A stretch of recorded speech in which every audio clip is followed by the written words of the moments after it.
Today's topic is rethinking consumption and waste management. It's really talking about the circular economy and how does this apply to kind of tourism and travel in the Philippines. How do you mix touch points and sustainability?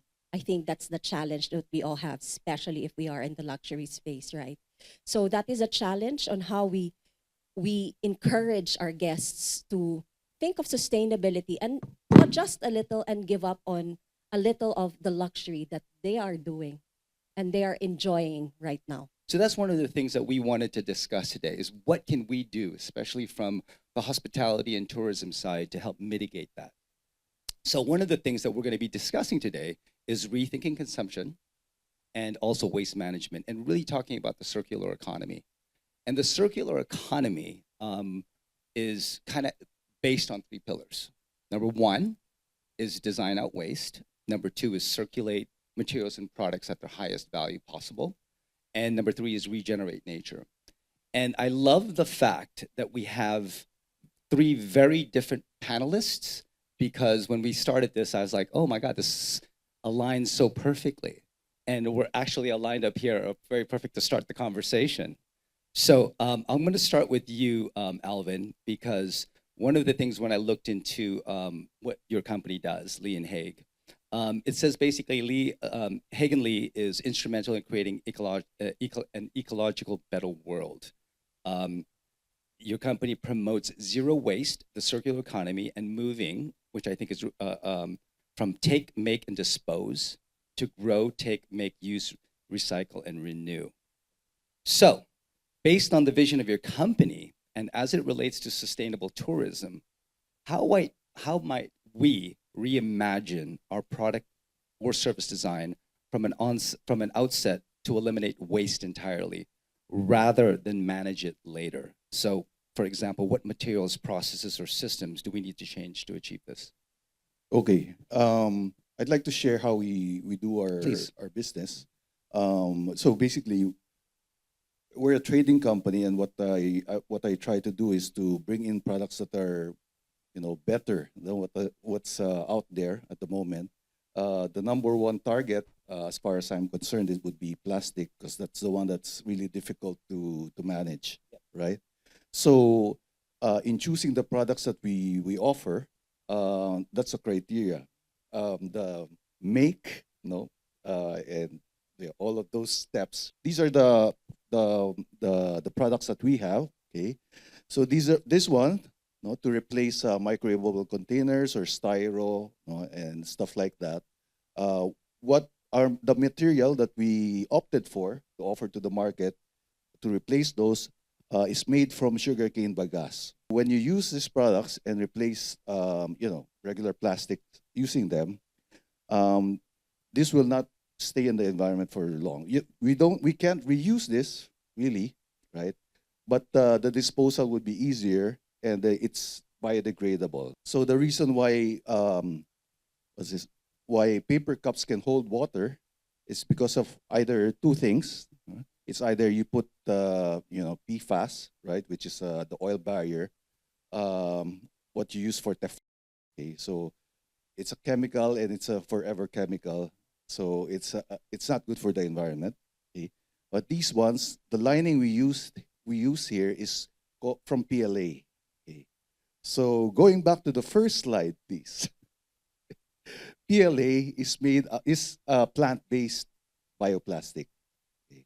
So you don't get it from petroleum, you get it from plants, and so here it is. Okay, from the plants, you get the material like starch, and you can actually make hard plastic out of plants. Okay, but in our case, what we use for our materials would be you turn it into something. The lining is compostable. One of the things is really interesting as it relates to the tourism industry. Is there an opportunity to work with, say, hotels for specific products? Yes. Do you guys to co-create something specifically for that brand or for that hotel? Okay. Well, yeah. Well, to co-create, I'm not sure about co-creating, but we do labeling for them, right?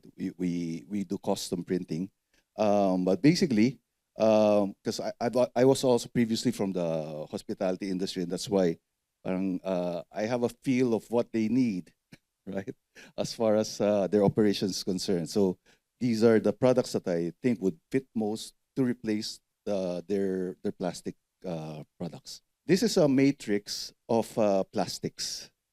Okay, so when you go to the left side, no, those are the non-biodegradable plastics.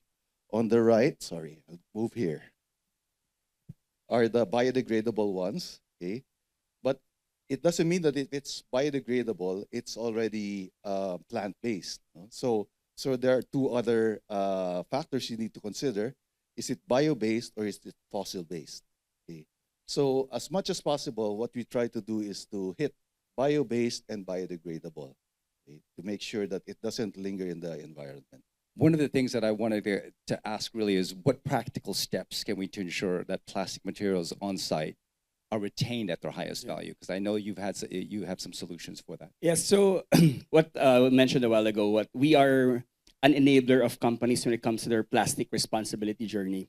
I think it's a sad fact that the Philippines is the third biggest contributor of ocean plastic pollution. So that's not a statistic that we're proud of. But I think what we are proud of is that we also have one of the most ambitious extended producer responsibility laws in the world. I don't know how many of you know EPR. Maybe Arisa fans, yeah? Tom, of course. So EPR is extended producer responsibility. The principle is the polluter pays principle. Meaning, if you are the one selling or providing or importing, exporting goods that goes into consumers, then you are also responsible for its disposal. When it comes to plastic, we're not saying plastic is an evil material, right? It's so many uses. It's lightweight, it's the barrier properties are really good, but its disposal is the issue. And because now we have in the Philippines, for example, there's probably just around 54% of formal collection happening in the Philippines. So you can imagine, even if you segregate, everyone segregates, there will still be 40+% of households that are not getting formal collection. So the recycling rate for plastic in the Philippines is around 9%. Right? 9%. Most of this plastic actually goes into the ocean and it clogs our irrigation, it reduces the fishes in our communities, etc., etc. So what PCX does is we help DNR. So we work closely with the government and we work closely with all of the other members of the ecosystem to ensure that companies are first complying with the law. I really believe the hospitality industry can lead the change in this plastic pollution revolution. Meaning, it is in the interest of the hospitality industry to keep your property, the spaces that you are in, to be sacrosanct and to ensure that it's really nature at its finest, right? If you go to the next slide, I will leave a few things, very easy, tactical ways of what you can do tomorrow, right, for hospitality leaders. One is, I would suggest you assess your plastic footprint. For example, in the EPR law in the Philippines, a base requirement is knowing how much plastic do you put out in the world. If you do not have that, we can help you out. There are some, principles, rules that are available, but really start with a simple audit because knowing the knowledge is really important. The second is making small but visible changes. And this is something I think, Victor, you've mentioned. Definitely banning single-use plastics, right? So there are a lot of, I see a lot of hotels, especially moving up to the luxury hotel groups that are really focusing on not having single-use plastic water bottles, but having, I think you have glass bottles in your hotel rooms in Discovery. And you were early in the time, right? I mean, 7 years ago, you were already doing that. When it comes to toiletries, I've seen some hotels not providing, toiletries only upon request, or having toiletries that are not in single-use bottles, right? So it's already bulk. And of course, supporting recovery initiatives. So a lot of the hotels that we start to work on are thinking of how can they support community collection. Meaning, if they are, for example, in Boracay or Labuan in Indonesia or in Koh Samui, can they support a community project that collects the plastic and turns it into something better? Lastly, it's to work with partners to fund cleanup and recycling. It's really about turning waste into impact. Because if you think about it, the only reason plastic is in the ocean is because people don't see the value to it. But actually, there can be value, and if we funnel it correctly, then the people who would need it would be actually getting value from it. So it's just about enabling the ecosystem. We do end-to-end, from strategy, footprinting, strategy development, to actually even impact reporting, helping you define how you can communicate this with your stakeholders, whether it's your guests, whether it's your employees, or even the government. One of the things that we are working on in the Philippine scale, not just PCX, but with the parts of the ecosystem, the companies, the recyclers, the collectors, is finding a way to recycle these flexible plastics. Because right now, if you think about it, the recycling rate of like 9% is mostly the rigid plastics, the PET bottles. It's not the soft plastic. And soft plastic is not easy to recycle because, it's dirty, it's not sanitized, etc. But there are ways that you can recycle it, and it requires collaboration of the whole ecosystem. So that's why within the DNR, PCX is part of it. We are working on a program to enable more recycling of flexible plastics. And, it's in the law, right? I don't know if you're aware of this as Filipinos. It's in the law that we have to segregate our trash. So the question really is in a time where sustainability is becoming the standard, how can Discovery take the next step towards regeneration? What actions could actively improve the health of the local ecosystem and communities? See, it's a difficult question. Okay, let's start with our mission, which is the anchor of our service. That's all heart. Our mission is to care. Very simple. To care for our guests, to care for our employees, to care for our stakeholders, and to care for our planet. So that's very clear across all Discovery properties. But if we talk about standard sustainability, I think standard in a context that the hospitality industry has come to be mindful, has come to be more aware about sustainability and taking initiatives. I think, yes, I totally agree. That is the standard. But if we talk about at what level are they in terms of sustainability, you can talk about resorts who's still stuck to please reuse your towels. And that's it, period. And they can claim that they're into sustainability, right? And you have those big properties who are already into solar panels. So there's a very big gap in the hospitality industry. And the reason why I want to bring this up is because each property is unique, and we all have our own challenges in this sustainability effort.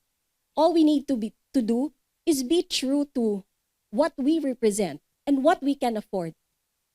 Yes, we also have, and we're also very mindful with our regeneration. And I'd like to focus on one property.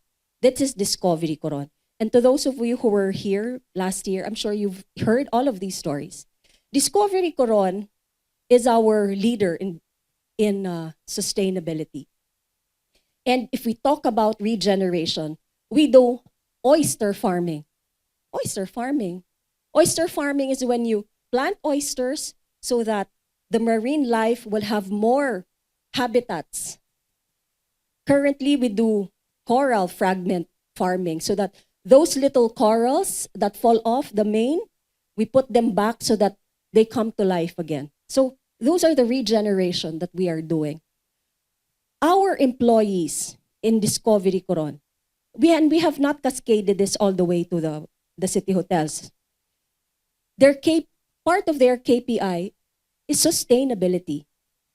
Because which brings me to the fact that sustainability is a lifestyle, which starts with the owners, with the stakeholders, and each and every employee in the hotel. It's a lifestyle. It's the way we live, and it's the way we do business. As you mentioned, there's a lot of different typologies for hotels, urban, resorts, so on and so forth. And then you also mentioned everyone is at a different level. I'm curious if there's an opportunity to be able to take your sustainability initiatives like the oyster farming or the pig raising and make that a central part of kind of the offering for the hotel as part of the marketing collateral. I don't want to sound so preachy. Please forgive me. But I'd always go back to sustainability is a lifestyle. And we have a bigger and better purpose here together. And if your goal is really to help the people, the planet, I think the PR and the stories, well, it's just bonus. And if your property breathe and live sustainability from your hotel manager all the way to maybe the one who will welcome you in the hotel, you do not have to engage your guests to do sustainability. They get attracted to you because you are a walking sustainability. Having seen and just very recently talked to a lot of property owners and brands in the past in Thailand, Indonesia, now in the Philippines, I can see like sustainability is almost becoming like hygiene, right? So for example, in the Philippines, if you are not following the EPR law, then you are penalized and you will be potentially named and shamed.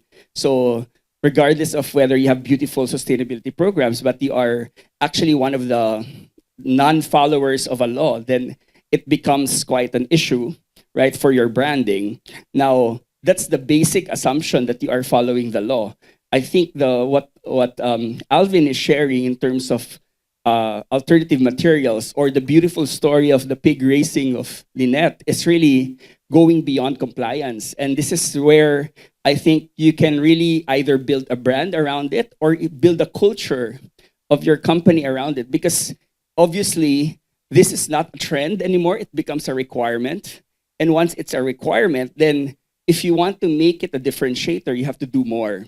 And this is something which excites me because I can see even the consumer goods space, there are companies that are trying to do more and using the law, the compliance as an initial step, and then being more creative and seeing how they can do better in terms of really providing a future where really no plastic ends up in nature.